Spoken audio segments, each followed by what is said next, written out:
mas vamos falar com um olhar muito afetuoso para um pedaço de chão, não é, do Nordeste, um pedaço de chão da pré-Amazônia, que nos deu um dos melhores quadros da vida brasileira, que é o nosso Maranhão. Então, falando para o Brasil inteiro, mas com esse olhar para o Maranhão, estamos agradecendo aí, estamos sendo repetidos, não é, por uma emissora de rádio, que vai ser logo mais mencionada. Eu estou falando do líder do PDT, do meu partido no Senado, um dos melhores talentos que a democracia brasileira produziu, que é o nosso senador, o Everton Rocha. O Everton tem um nome que as pessoas chamam Weverton ou Everton, mas é o Everton que nós, enfim, temos aí a alegria e a honra, né, de repartir com ele essa noite para conversarmos sobre o Brasil, sobre o Maranhão.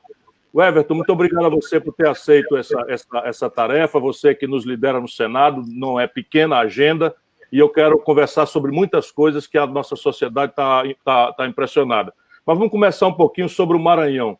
Como é que vão as coisas, né? A gente tinha aí uma notícia, daqui do Ceará, nós somos muito próximos, de que o Maranhão estava, enfim, dando uma boa virada na sua economia, a estrutura que o governador Flávio Dino montou com a sua ajuda desde a primeira hora, né, faz não só a infraestrutura do Maranhão melhorar muito, os serviços públicos, mas a economia do Maranhão, que é uma geografia generosa, mas um estado onde a política fez muito mal por algum tempo.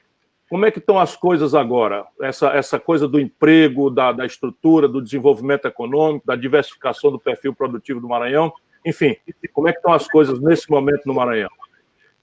Ciro, primeiro uma satisfação de estar aqui hoje trocando uma ideia nesse mundo que abre as portas de forma democrática para que todos nós possamos dialogar, não só de forma franca, mas no momento difícil que nós estamos vivendo, de forma necessária, levar a informação, a opinião e encontrar muitas pessoas do bem e que tentam, de alguma forma, encontrar uma luz lá no fim do túnel para que a gente possa atravessar esse momento dramático, terrível que estamos vivendo no país. E agora agravado com a pandemia. Eu quero aqui te dizer que nós estamos bastante felizes no Maranhão de estar tendo esse momento com você. Apesar de estarmos muito próximos, o Maranhão do Ceará, eu preciso e vou me esforçar mais para que o Maranhão conheça de verdade as boas práticas e os bons êxitos nas gestões exitosas que o seu grupo político teve à frente do estado do Ceará. Nós temos mais ou menos histórias parecidas e claro que a transição política ela precisa ser compreendida para que a gente possa saber aonde nós queremos chegar. Então, até pouco tempo atrás, nós combatíamos um grupo que dominou o estado durante muito tempo, o estado do Maranhão. E logo quando o Flávio Dino assumiu, que lá em 2007, 2008, nós tivemos o governo do Jackson Lago, do PDT, que eu tive a oportunidade de ser naquela época o secretário mais jovem do Brasil. E, infelizmente, foi um governo interrompido, né, com um golpe que armaram aqui em Brasília. Aquilo foi um horror. Né, foi um horror e vai ficar aí para um dia contarem nos livros, né? Você que é professor de direito e constitucionalista, um dia vão ter que explicar vergonhosamente o que aconteceu naquela quadra. O certo é que tiraram um sujeito, uma pessoa totalmente honesta, uma pessoa altiva, que tinha a vida toda dedicada à causa pública e interromperam o mandato dele em 2 anos. Logo após, agora recente, em 2014, veio a eleição do governador Flávio Dino. O que eu disse naquela época, Silvio? Que a eleição do Flávio era uma transição política.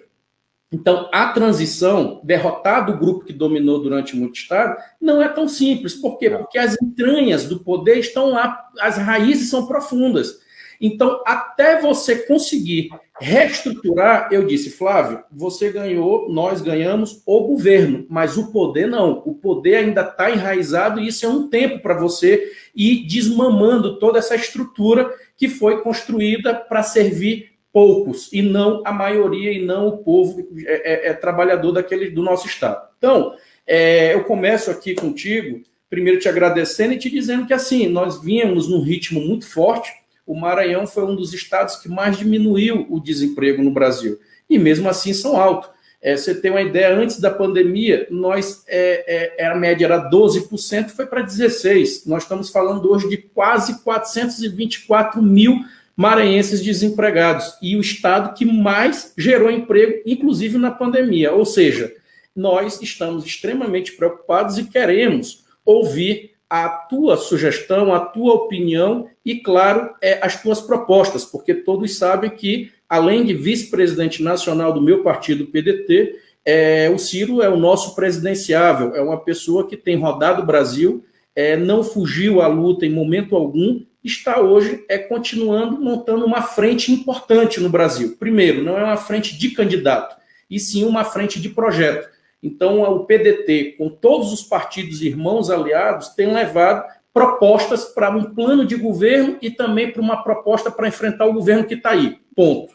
E ele mesmo tem colocado de forma bastante humilde e de forma aberta que, na hora certa, irá se discutir o melhor nome. Nós ofereceremos o seu, Ciro, do PDT. Todos os partidos irão colocar também, e óbvio que nós iremos torcer para que essa mesa se entenda e a gente possa aí formar uma grande frente a favor do Brasil. Então, eu te devolvo perguntando qual é a sugestão e a experiência e, claro, a linha que você, como o nosso próximo presidente, poderia ajudar nesse tema que eu acho que dele você puxa todos, emprego. Que o emprego da cidadania, ele dá abertura para que as pessoas possam dar um mínimo de dignidade para sustentar suas famílias. Você foi ao ponto, Everton. Vamos pegar a nossa experiência prática, que é mais ou menos o que vocês estão conseguindo fazer e já com grandes efeitos, grandes resultados. O que é basicamente o seguinte: você tem a necessidade de uma premissa ideológica. Muitas vezes as pessoas estão desmoralizando as ideologias, há muita propaganda desmoralizando a própria política, que é a linguagem da democracia, mas a gente todo dia, com muita humildade, tem que mostrar que fora da política não há equação para nada. Então, veja bem, o Ceará. O Ceará é um estado muito mais pobre fisicamente, fisiograficamente, do que o Maranhão. Aqui nós temos 90% do nosso território está encravado no semiárido e 85% do território é um afloramento de pedra. Aqui não tem uma única dessas atividades de grande rentabilidade, da agricultura da soja, agricultura do trigo, agricultura da cevada, agricultura, enfim, ou a pecuária, de pequeno, médio ou grande porte, nada daqui se sustenta por conta dessa geografia caprichosa. E somos a maior densidade demográfica de semiárido do mundo. Então, veja, por que o Ceará hoje tem alguns êxitos na educação, na saúde, mesmo estrategicamente na economia? Aí você foi no ponto. Foi a política. Num certo momento, nós chegamos ao fundo do poço. A manipulação da oligarquia. Nós chegamos aqui, toda a receita do Estado não dava conta de pagar 70% da folha de pagamento do pessoal.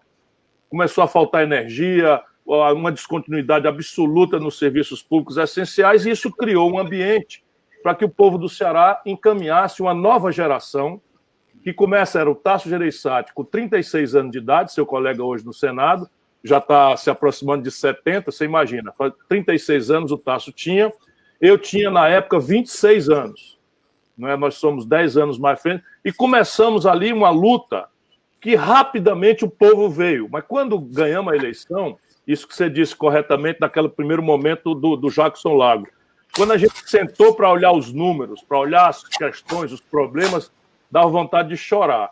De caramba, ganhamos a eleição, mas e agora? Como é que nós vamos fazer? E aí o pau cantou. O pau cantou porque a ideia era o seguinte: vamos fazer o que tem que ser feito. E o que tem que ser feito? Nós fizemos um grande plano para o Ceará. E desse plano para o Ceará saíram tarefas objetivas. Então, por exemplo, a questão da saúde. Então, era uma grande questão, era a saúde.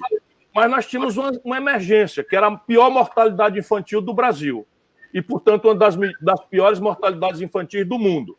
E aí juntamos tudo que é de gente, a Igreja Católica, que é a Pastoral da Criança, a doutora Zilda Arnes, a Sociedade Brasileira de Pediatria, porque tem essa característica. A gente chamou o pensamento acadêmico, para dizer, nós precisamos desenvolver aqui políticas públicas baratas, porque o dinheiro nós vamos consertar, mas vai demorar. Nós precisamos arranjar aqui jeitos de fazer as coisas de forma mais barata. Eu estou dando exemplo prático. Aí trouxemos, por exemplo, pioneiramente o experimento de Cuba dos agentes comunitários de saúde. Não sei se o amigo sabe, mas o primeiro exercício de agente comunitário de saúde foi aqui no Ceará. E o Tasso fez um projeto piloto e eu universalizei, porque teve um efeito tão importante que nós ganhamos o Prêmio Mundial de Combate à Mortalidade Infantil. Depois a educação. A educação é um grande problema, um problema dramático. Tá, vamos começar por onde? Ora, vamos começar pela questão da alfabetização na idade certa. E aí já é uma experiência que o CID introduz, e hoje o Ceará tem 82 das 100 melhores escolas básicas do Brasil. Sobral, onde nós começamos, tem o melhor IDEB do Brasil. De novo, nós não ficamos ricos do dia para a noite, nem foi a primeira coisa ter muito dinheiro. Hoje o Ceará está, sob o ponto de vista, vamos dizer, das contas públicas, com a melhor proporção de investimento do Brasil. Não é coisa que vocês também estão fazendo, a grande virada aí, e aí você começa a ter estratégia. Mas qual era o grande desafio do Ceará? O grande desafio do Ceará era uma mudança econômica. Nós éramos um estado em que praticamente um quarto ou um terço da população, quando começou, vivia dessa economia primária de subsistência, plantando milho e feijão, espiando para o céu se São Pedro ia mandar chuva ou não. E aqui a seca é uma regra, 3 anos de 5 é seco. E nós precisávamos, então, mudar isso. Então, a grande virada estratégica era fazer um esforço de industrialização. E aí começamos a mapear vantagens comparativas. Tudo planejamento, tudo consulta da universidade e tal. E aí avançamos e algumas coisas nós já colhemos. Por exemplo, o Ceará hoje já é o principal polo exportador de calçados do Brasil. Quando eu assumi o governo, na sucessão do primeiro governo do Tasso, não tinha nenhuma fábrica de calçados relevante no Ceará. Nós trouxemos todas de fora, olhando para o mercado externo, com a mão de obra, né, com a dificuldade que o nosso povo tem de qualificação, e fizemos, olha, o desenho institucional é aquele que os chineses estão experimentando. Não importa a cor do gato, importa que ele casse o rato. Então, a grande questão nesse momento é essa, é você ter um projeto e hoje nosso projeto é executado com continuidade, mas veja, quem governa o Ceará é o PT hoje. O PDT governou um período, não é? O Tasso governou 3 períodos, o Cid governou 2, o Camilo 2, mas se você olhar, é exatamente a mesma política. Então você pega recursos hídricos. Então ninguém vai fazer isso se o cara começa e o outro não continua. Educação, se o cara começa e não continua. Então a questão aqui não é de continuidade. Eu, por exemplo, nunca mais quis ser candidato a governador. Saí com 80% de aprovação, eleito, enfim, todos os enquetes do Brasil como o melhor governador do país, nunca mais quis voltar. E minha tarefa é, hoje nós temos 14 partidos sustentando essa... Está muito parecido com o que vocês estão fazendo aí. 14 partidos e há uma linha, né? Então, a linha, algumas coisas a gente já colhe resultados, outras vai demorar um pouco mais, mas, por exemplo, a industrialização do Ceará acabou de ter um êxito extraordinário. Nós fizemos girar, em plena crise econômica de desindustrialização do Brasil, uma mega siderúrgica, e nós passamos 20 anos brigando por isso. Ela tomou vários desenhos institucionais, as sociedades foram mudando, a injeção de gás foi trocada por carvão, uma série de coisas, mas a gente ali, entra governo, sai governo, entra governo, sai governo, é a mesma luta. E isso é o que é talvez a nossa grande virtude, que é a experiência da qual eu quero ajudar a servir ao Brasil. Se você olhar, Everton, o Brasil hoje não tem rumo para nenhuma política pública e para nenhuma estratégia econômica, para rigorosamente nada. Se você perguntar para onde é que o Brasil quer ir em matéria de ciência e tecnologia, não tem esse plano. Né? O Plano Nacional de Educação simplesmente virou um papel, um generoso plano numa prateleira. Nós estamos vendo aí agora o 3º ministro de Educação, 4º ministro escolhido, não é? Tem qualificações, não sei se você já viu aí, é o ex-reitor do Mackenzie, tem qualificação, mas assim, não há plano nenhum. Nós estamos na iminência do Fundeb caducar e nem sequer a garantia disso, que eu sei que vocês vão fazer, nós vamos conversar sobre isso, a grande agenda que vocês estão tangendo no Congresso Nacional, você tem tido um papel central nisso. Então, o Brasil precisa de um plano. E plano é uma coisa clara, dizer o seguinte, qual é o Brasil que nós somos, onde é que nós estamos e para onde é que a gente quer ir. Qual é o prazo para isso? Quanto custa? Quem vai pagar essa conta? Quem faz o quê em matéria das grandes questões? Capital estrangeiro, capital privado, capital nacional, capital público, capital misto. Tudo isso são ferramentas que você vai usar conforme a definição dessa grande estratégia no Brasil. E aí tem uma clareza para nós nordestinos, não é? Que é o seguinte, o Brasil não pode se dar o luxo de começar a se desindustrializar tão violentamente quanto está acontecendo. Se você pode pensar nisso na economia 4.0, nos Estados Unidos, que também já está revertendo, nós não podemos. E o Brasil está destruindo a sua base industrial antes de se industrializar. Ciro, eu vou só te interromper aqui. Nessa parte que você coloca lá, quando vocês assumiram o Ceará quebrado, com mais de 70% ou quase 80% do seu recurso totalmente comprometido, o que vocês tinham ali era muita juventude e muita força de vontade de fazer diferente. Em algum momento, o que veio na cabeça de vocês nessa reconstrução, chegando ao tema da privatização, como está anunciado em plena pandemia aí, sair vendendo tudo? Eu e o Tasso pensamos diferente. O Tasso é mais, vamos dizer, mais liberal. Eu sou trabalhista, enfim, cultivo o socialismo democrático.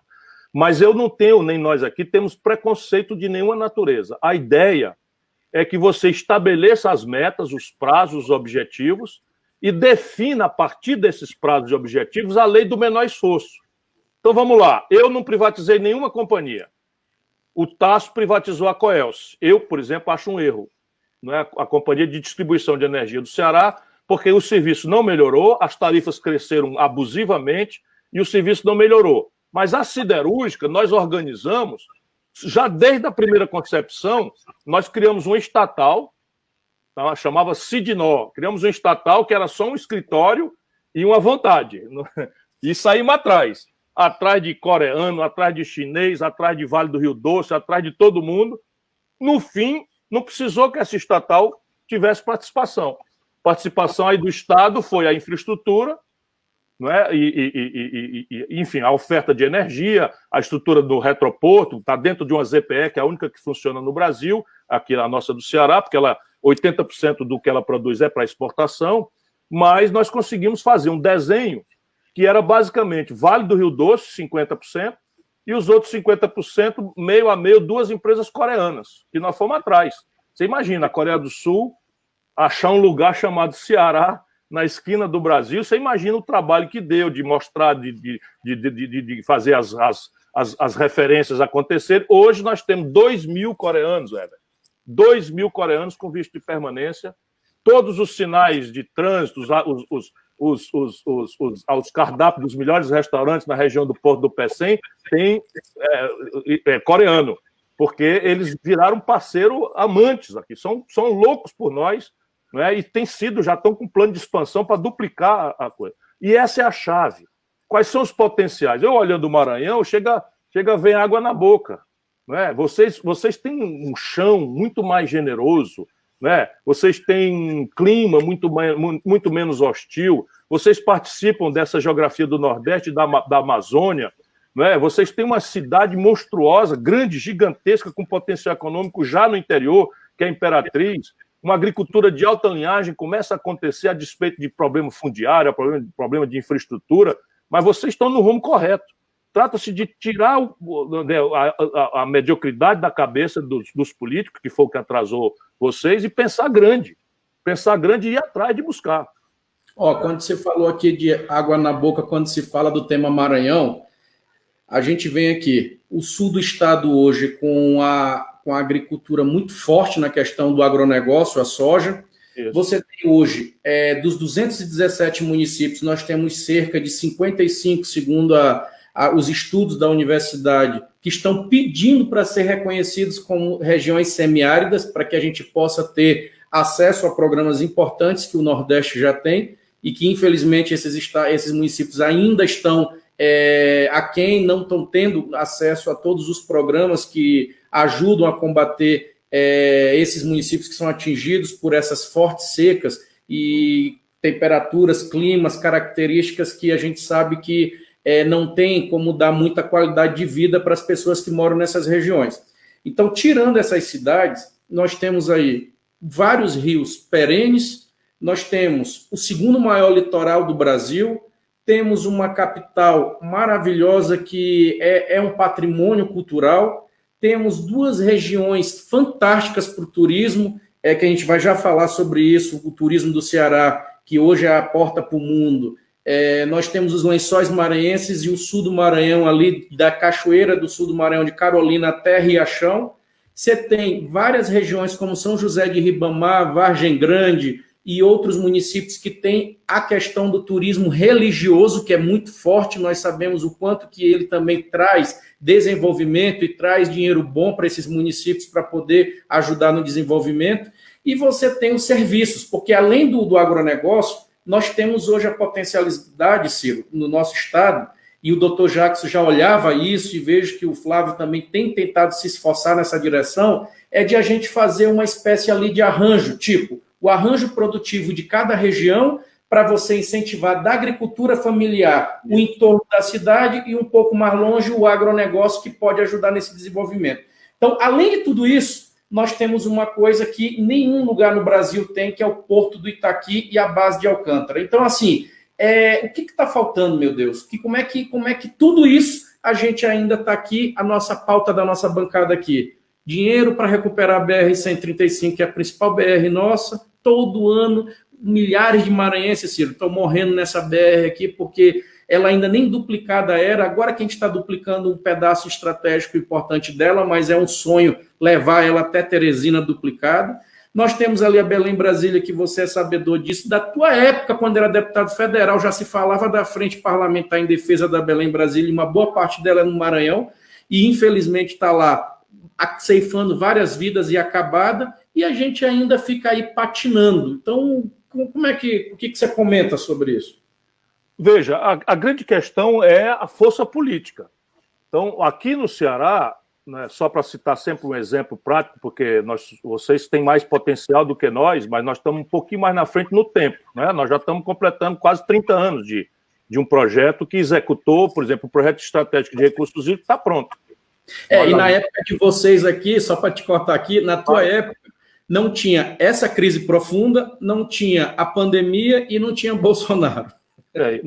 Aí, doutor, é um negócio para matar. Mas, veja, quando a gente tem projeto e coesão política, as coisas diminuem as dificuldades. Então, essa é a questão. Você tem que qualificar o projeto, e aí uma coisa que vocês vão precisar fazer, que é uma coisa que nós fizemos aqui, é incrementar essa parceria com o setor privado. Nós tínhamos aqui, eu fundei, um pacto de cooperação governo-empresariado e trabalhadores. Então, eu próprio, uma vez por mês, sentava com as lideranças empresariais e dos sindicatos, as centrais sindicais e as universidades juntos, e o pau quebrava. E era assim, vamos lá, e começa com aquela agenda de dispensar imposto e tal, e a gente vai, não é bem assim, daí a pouco começa a convergir todo mundo junto. E aí começamos. Né? Então, por exemplo, nós também apanhamos. Nós aqui, por exemplo, gastamos 80 milhões de reais em cima de uma promessa do Lula e da Dilma de que iam fazer uma refinaria de petróleo aqui.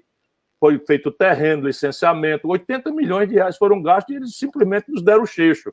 Né? Passaram o calote aqui, o plano de negócio da Petrobras cancelou as refinarias do Nordeste, e agora o Brasil está importando do estrangeiro. Portanto, nem tudo são vitórias. Mas a siderúrgica, que entrou nessa mesma agenda, a transnordestina, tá? Anda um pedaço, para, anda um pedaço, para. E ela é muito importante também para se conectar. Eu digo a você, Everton, olhando o Brasil, se você disser o seguinte, hoje o Brasil tem a Califórnia, que é a maior produtora de agricultura de alta linhagem de grãos dos Estados Unidos, é a Califórnia. Nós temos uma Califórnia ao dobro aqui no que se chama Matopiba.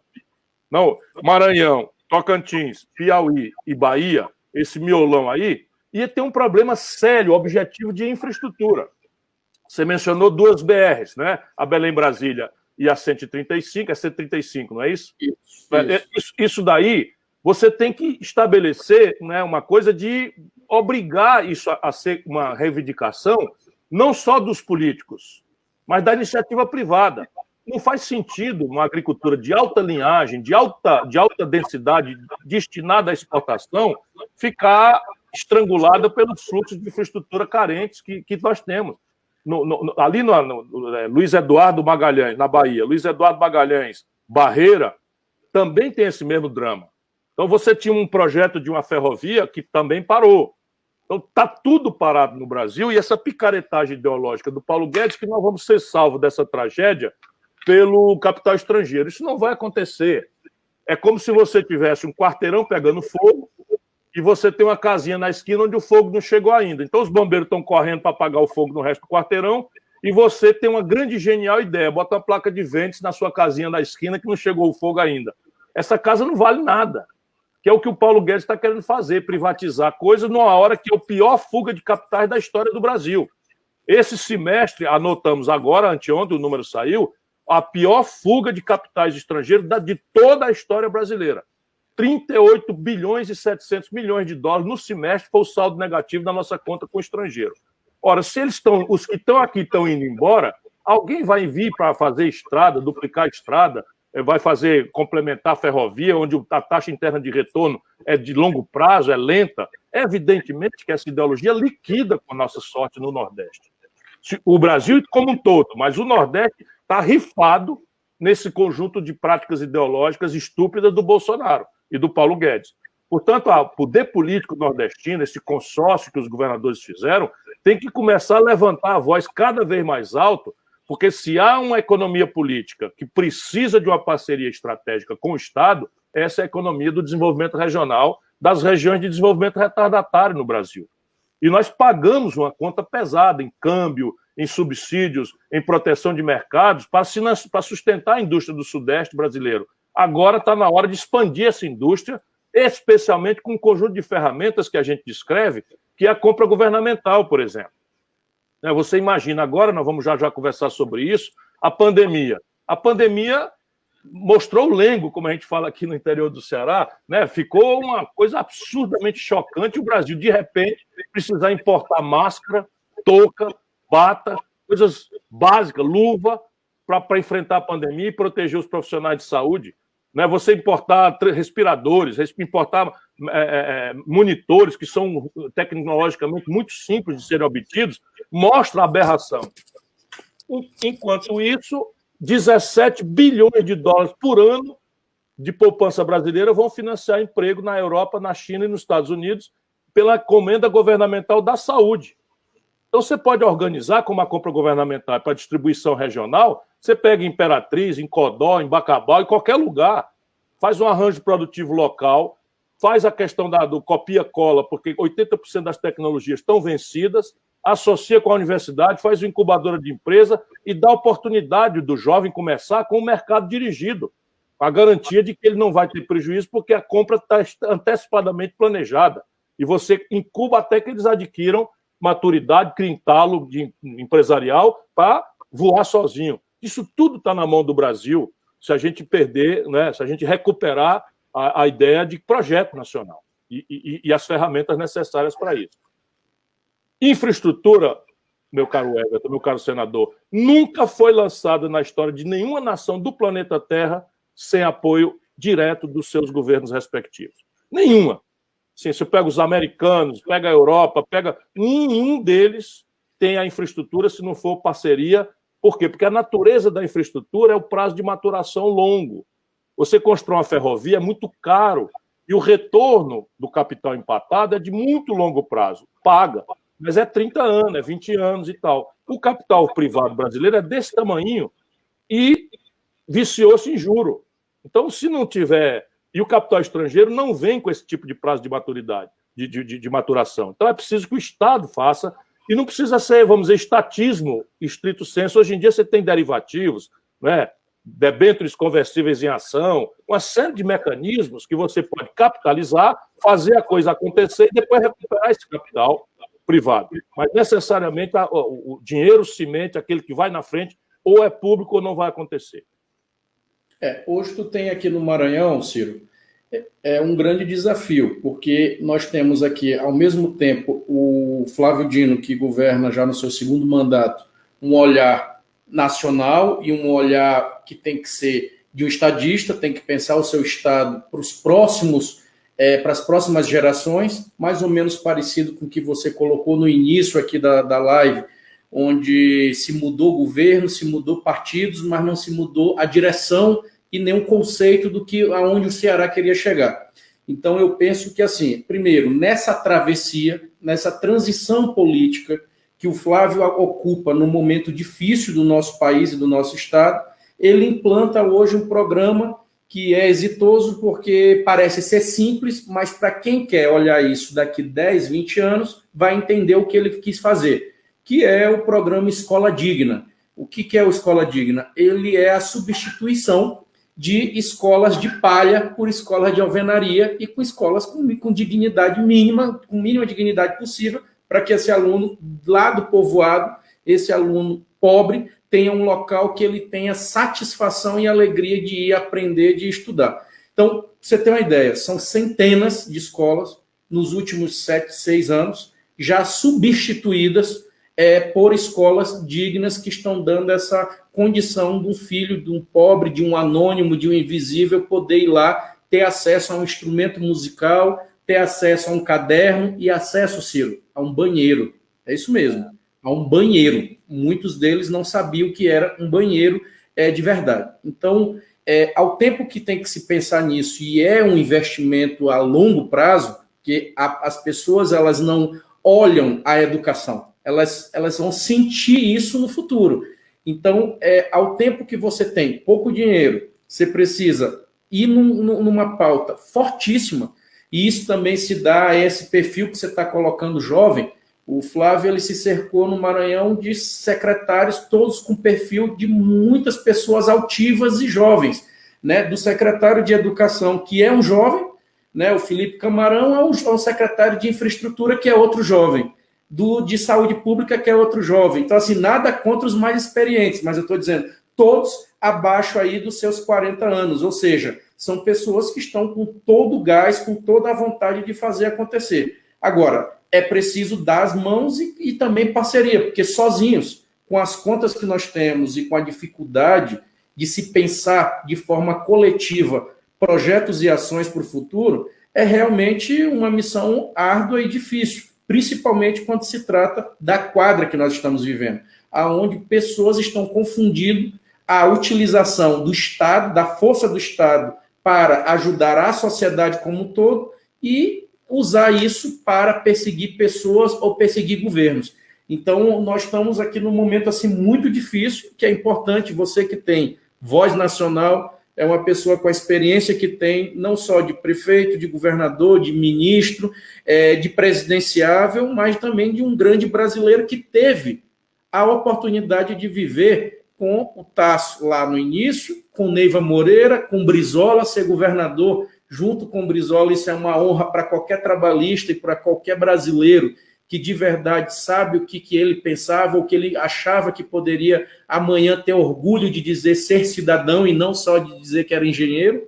Então, nós precisamos, nesse momento, aproveitar a tua disponibilidade, Ciro, a tua vontade de dizer vou fazer a minha parte, para que isso seja multiplicado com mais força e com mais empenho de todos os lados.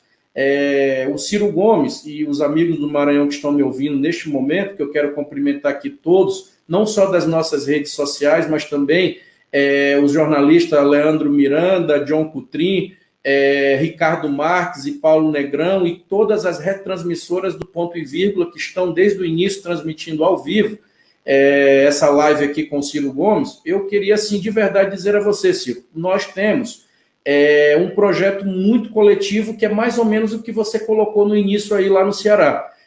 Lá aqui no Maranhão são 15 partidos que o Flávio Dino lidera.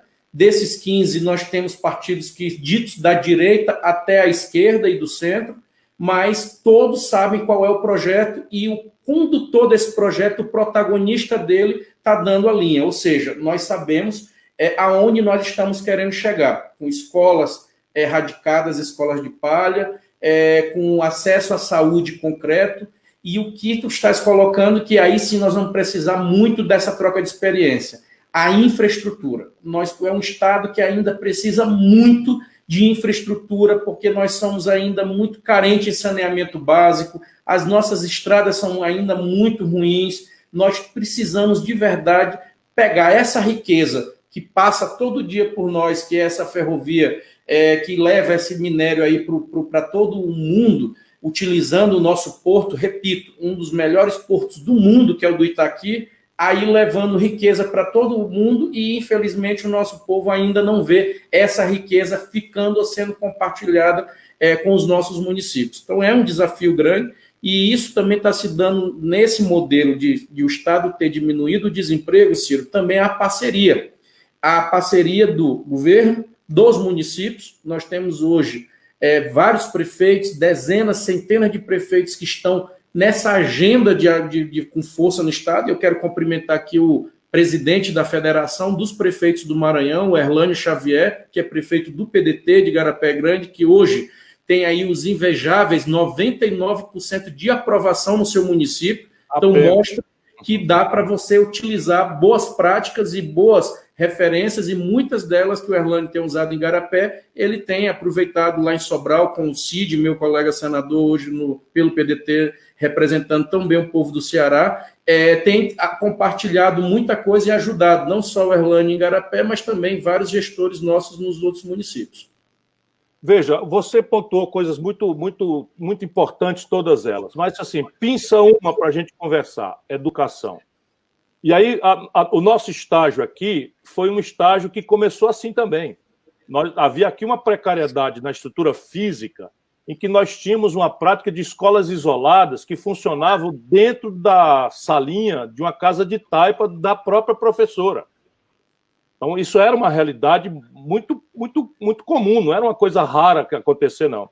Hoje, praticamente, isso está resolvido já completamente. A estrutura física melhorou muito, todas as escolas cearenses estão interligadas por um cinturão digital, fibra ótica, de alta velocidade, e as práticas escolares acabaram exigindo que o Estado alterasse a própria parceria com os municípios. Então, veja, não sei se aí no Maranhão vocês já abriram esse debate, mas aqui amadureceu a educação, que o nosso povo tem tantas emergências do emprego, da violência, da saúde, que priorizar na cabeça de um cidadão a educação é quase cruel, né? Às vezes ele está sem bocado para comer, como é que você vai dizer, não, a prioridade é a educação? Cabe a nós oferecer a educação, apesar de não parecer uma prioridade, não é, nas emergências, nas urgências, nos dramas coletivos do nosso povo. E foi o que nós nos determinamos a fazer, de novo, com muita continuidade, muita tentativa-erro, muito aperfeiçoamento, mas hoje, por exemplo, a distribuição da cota-parte do ICMS do Estado para os municípios não é mais como era antigamente, e como é regra no Brasil. Normalmente você distribui o ICMS pela proporção da população e pela proporção do valor adicionado de um ano fiscal para o outro. Aqui não.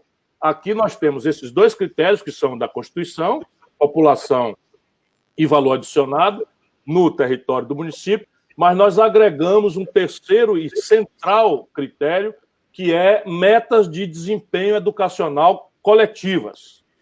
Então, o município que atingir scores que são estabelecidos em parceria, no grande debate, ano após ano, aqueles municípios que conseguirem derrubar a taxa de evasão, continuar, fazer a alfabetização na idade certa, são critérios, né? Melhorar o salário do professor, gastar acima dos 25% que a Constituição exige, eles são ressarcidos, como a gente brinca aqui, com um plus a mais, né? Tem um adicional, e aí tem uma briga extraordinariamente maravilhosa, que é uma rivalidade agora de quem tem a melhor rede.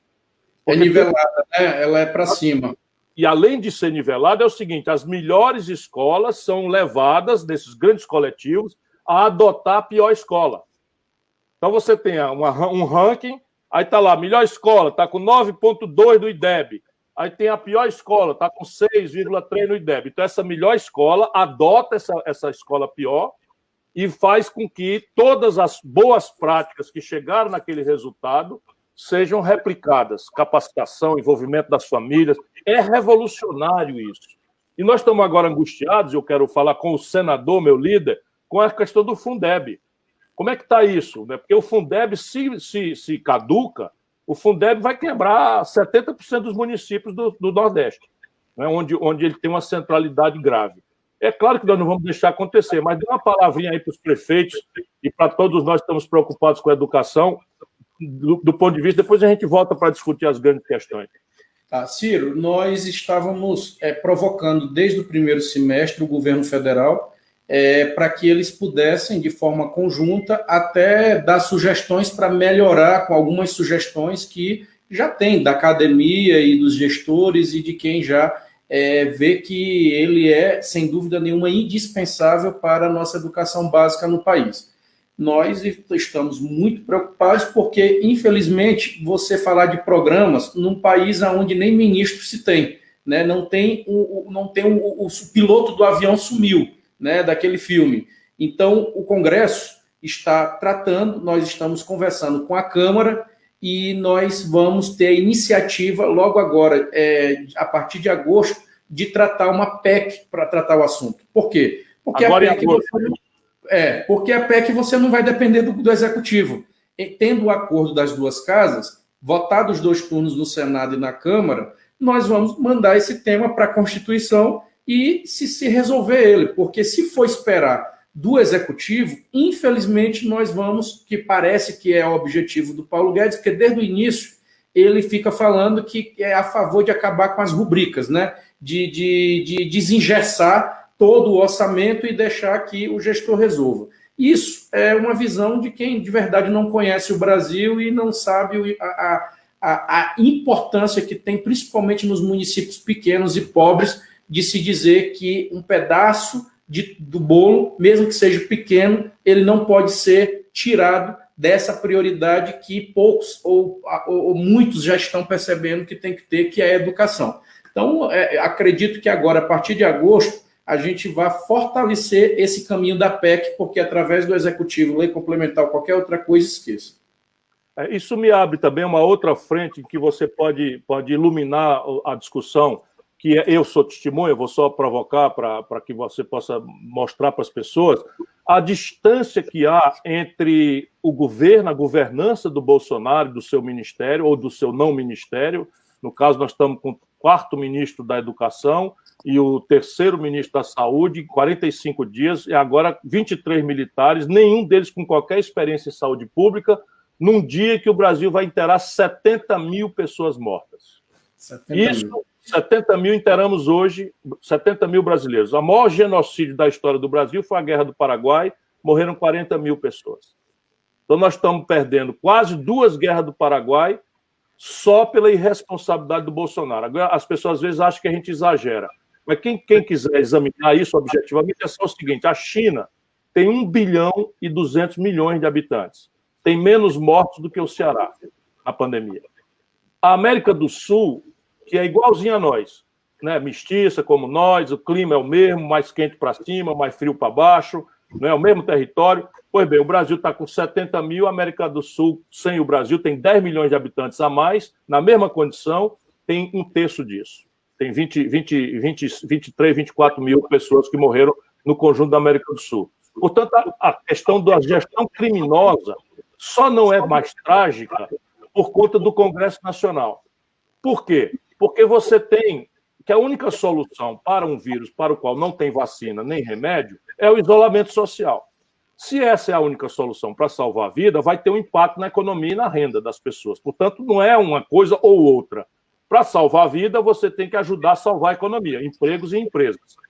E aí, veja, em todas essas ações que são centrais, o Bolsonaro atravessou o samba. Dá sinais contraditórios em relação à pandemia, e quem fez tudo foi o Congresso Nacional.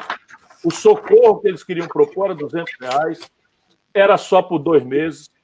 O crédito para a microempresa, que até agora não chegou, tudo isso tem sido o Congresso Nacional que foi. Me fale sobre isso, porque o Brasil vai caminhar para 150 mil mortes pelas projeções. Só para você compreender uma coisa, não sou eu que estou falando, o Estadão, anteontem, publicou uma matéria com um levantamento, e eu estou com ele aqui, fiz questão de imprimir 1 a 1, vou até te mandar, todos os projetos aprovados do dia 20 de março, que foi o decreto de calamidade pública. Eu fui o relator desse decreto, né, que decretou calamidade pública no Brasil até aqui. Você tem uma ideia, o Congresso Nacional, só o Senado Federal, nós tivemos, eu até anotei aqui, para não chutar, 39 sessões, com a de ontem 40. Então, 40 sessões, e ontem nós aprovamos 3... Não, ontem não teve. Foi a 927, que foi adiada, e é uma luta grande, uma conquista grande das centrais e dos trabalhadores não votar essa 927, e estamos na luta grande. Ontem eu presidi a sessão e conseguimos aí adiar ela para a semana que vem e vamos continuar fazendo o trabalho para que ela não se efetive, porque ela é muito danosa para os trabalhadores. Mas das 40 sessões, nós aprovamos 70 projetos e proposições. A cada 10, Ciro, projetos aprovados no Brasil, 9 são de iniciativa do Congresso Nacional, ou da Câmara ou do Senado. O brasileiro, ele adora fazer direito comparado, né? Tudo que você vê lá fora que é bom, aí a gente diz, porque os Estados Unidos têm isso e aqui no Brasil não. Aquele, desculpa o termo, complexo de vira-lata, né? Então, o que é bom lá é porque a gente fica com inveja e diz que eles são muito bons. Mas nós, também, o que de verdade pode dar certo, a gente acaba não praticando. O que eu costumo dizer, gente, o nosso país tem muita legislação. Você vai bem aí, por exemplo, acessibilidade, quem anda no resto do mundo, vê que a acessibilidade no Brasil de verdade está funcionando, porque os municípios, a sociedade civil, as pessoas estão botando para funcionar. Pequenos hábitos, por exemplo, hoje você não olha mais na rua no Brasil, em bares, ou em festa, ou no calçadão, ninguém te jogando fumaça de cigarro no teu rosto, porque o brasileiro, ele é um cidadão de bem, e culturalmente ele direcionado para fazer o certo, ele dá exemplo, coisa que o mundo não dá. Agora, se você pegar no início da pandemia, o que foi que o ídolo do Bolsonaro fez, o Trump? O Congresso americano se reuniu e montou um pacotão para atender do pobre, que é o auxílio emergencial nosso aqui, que você então disse, quando começou era R$200, e o Congresso Nacional bateu o pé e disse, não passa, então nós vamos ter que aprovar um valor maior, que era 800. E aí, no acordo, se desceu para 600, para que a gente pudesse logo liberar esse dinheiro. Repito, a prorrogação agora por 2 meses também foi por muita força política e pressão que nós fizemos. Os líderes e o presidente Davi Alcolumbre com o Rodrigo Maia, que foram para cima do Guedes e disseram, ou prorroga por mais 2 meses, ou senão o Congresso vai ter que parar e nós vamos para cima, porque não dá para vocês fecharem os olhos para a crise dramática que a gente está vivendo lá na ponta. Então, assim, esses projetos da Pronamp, você tem aí a micro e pequena empresa no Brasil, veio lá de dentro, o Jorginho Melo com a relatora Cátia Abreu, liberaram com garantia, com fundo garantidor, com todas as condições para tentar salvar o micro e pequeno empresário. Resultado, estão tirando, eu acho que já chega aí perto de 3 bi, mas do que está disponível, Ciro, muito pouco. Ou seja, de tudo que você tem aprovado, de frentes, nós temos aí, no máximo, 40% disponibilizado, chegando lá na ponta de forma concreta. Ou seja, o Congresso cria as condições, mas mesmo assim o executivo e os bancos ficam esbarrando, eles ficam segurando. E aí a gente tem que ter um esforço muito concentrado para ir resolvendo, infelizmente, de ponto a ponto. Então, o que eu estava te dizendo? Estados Unidos fez um pacotão e aprovou de uma vez só, em uma sessão só, e hoje eles estão atravessando a crise. Aqui é picadinho. Por quê? Porque não tem governo. O governo não planejou nem a pandemia e nem o pós-pandemia. Então, o que nós temos que fazer? Ir buscar experiência fora, e conversar contigo, e conversar com os gestores estaduais que estão ajudando a salvar esse momento difícil que nós estamos vivendo. Você sabe que foi o nosso partido. Você sabe que foi o nosso partido que garantiu isso. Bolsonaro queria proibir o isolamento social, nós fomos ao Supremo Tribunal Federal, nesse caso eu até assinei como advogado, junto com o Dr. Valber Agra, e conseguimos o eliminar, dando autonomia aos estados e municípios, sem dispensar a responsabilidade da União, para fazer o enfrentamento da pandemia. Mas eu te interrompi. Sim, e essa ação está na história, graças a Deus, tenho o orgulho de ter assinado ela junto com o André Figueiredo e o Volney. Então, foi uma conquista importante para dar essa autoridade e essa autonomia que está aqui garantida na Constituição para os prefeitos e para os governadores atuarem em momento difícil, como é o de calamidade pública na área da saúde. Então, eles têm total poder para fazer as intervenções necessárias para ajudar. Então, Ciro, tiveram muitas ações. Uma delas, por exemplo, que eu, no momento difícil desse, mas eu fiquei muito feliz, é a questão do projeto de lei nosso, que já está valendo, e muitas pessoas só vão sentir o efeito dessa lei agora, em agosto, quando acabar a portaria, a resolução da ANEEL proibindo o corte de energia elétrica. A lei que foi aprovada nossa, de minha autoria, e o PDT levantou essa bandeira desde o início, que é a proibição do corte de energia elétrica nos finais de semana e nas vésperas de feriado. Ou seja, você que está em casa nos escutando também, dia de sexta-feira, está proibido a companhia de energia cortar sua luz ou sua água. Se o feriado é terça-feira, está proibido cortar na segunda-feira. E isso vai te dar condição de, se no dia do corte, você ter um dia útil no dia seguinte para poder tentar levantar esse dinheiro aí com o seu familiar ou com o seu vizinho emprestado para poder pagar, e eles têm um prazo para poder religar. Além... Isso foi um gol de placa teu, foi um gol de placa. Eu fiquei muito orgulhoso. Né? Mas você que foi o autor e que teve o prestígio para fazer virar lei.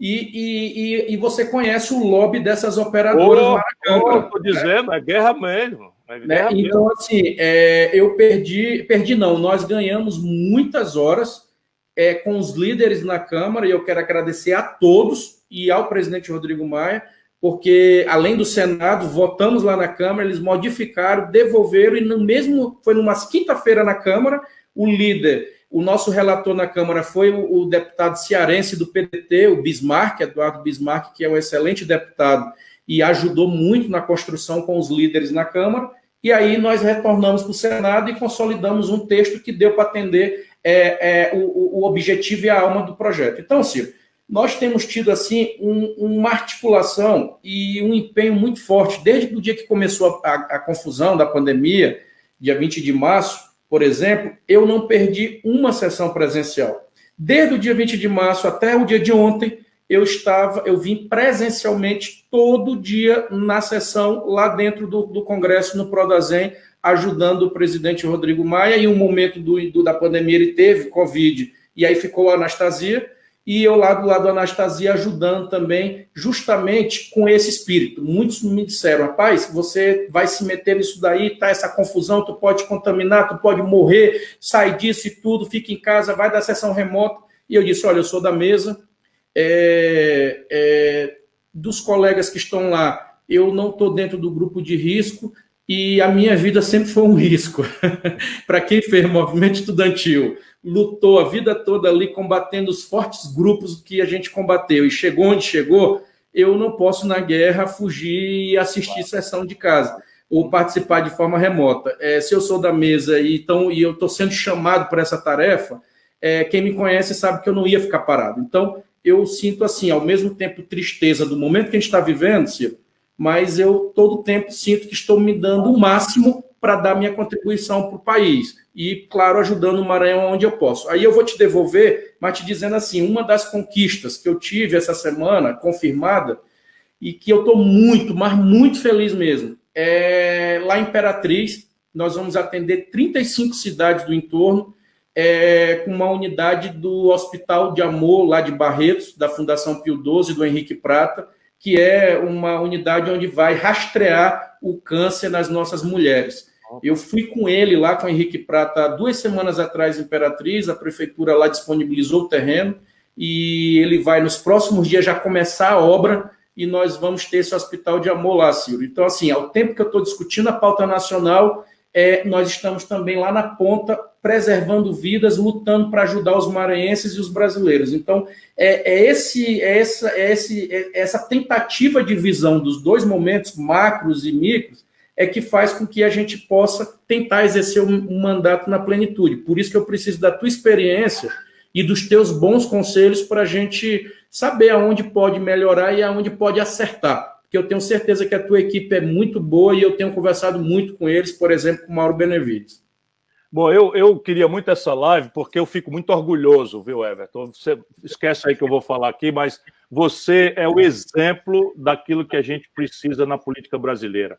Sabe? Mais trabalho, mais realização, mais objetividade, menos conversa fiada, como diz o nosso caboclo lá da minha querida Sobral.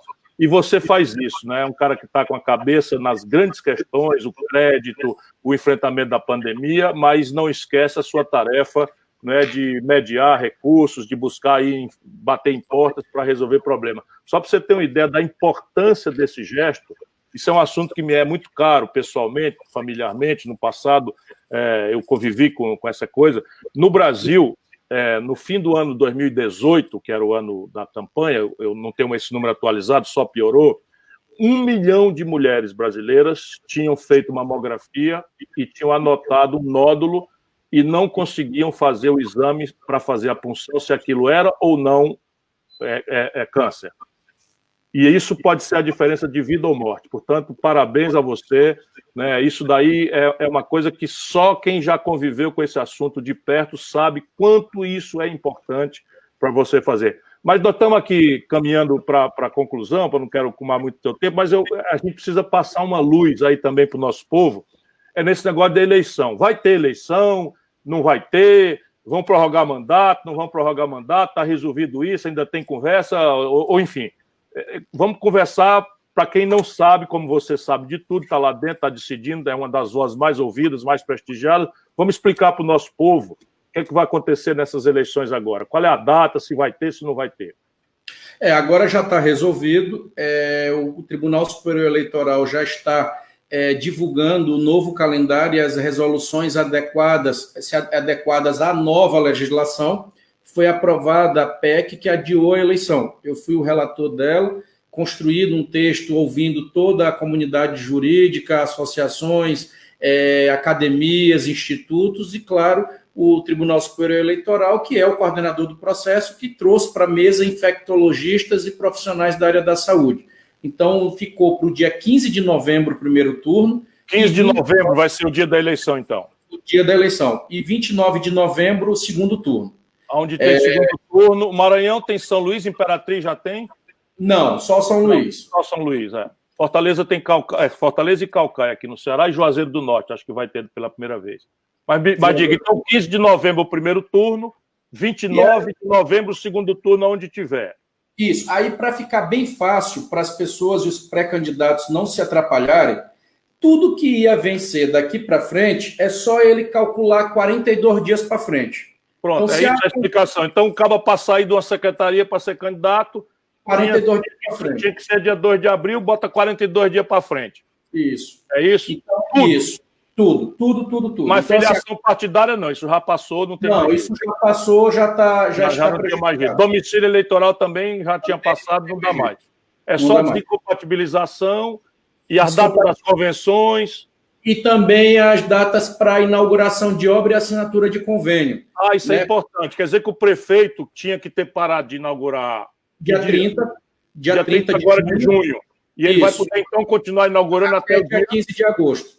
Até 15 de agosto. Isso é importante. A rapaziada que trabalhou ainda pode prestar contas aí.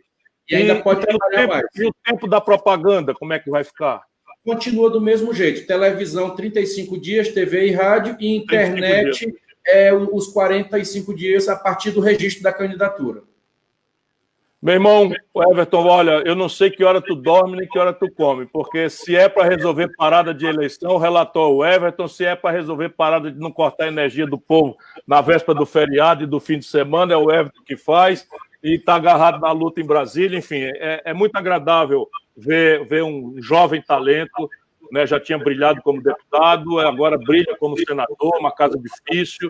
Eu fico feliz de ter repartido com você essa noite, muito agradável. E o povo do Maranhão deve ter muito orgulho desse seu filho que está brilhando e que vai cumprir grandes missões ainda pelo Maranhão e pelo Brasil. A sua palavra para concluir aí, né, o nosso povo está machucado. O nosso povo está machucado, o crédito não chegou, né, o socorro só 2 meses não vai dar. O buraco na conta pública brasileira está se aproximando de R$1 trilhão. Isso vai inviabilizar as finanças dos estados e municípios. Por regra, quase todos vão cair nessa dificuldade. Muito poucos vão escapar. Acho que o Ceará e o Maranhão escapam. Mas, de qualquer forma, a taxa de investimento vai cair muito, de maneira que a tarefa de vocês, de um senador ligado na vida do povo como você fica cada dia mais importante e mais grave. A palavra é sua. Muito obrigado pelo privilégio dessa nossa conversa. Ciro, eu que agradeço. Sem dúvida, nós teremos várias outras lives e agendas.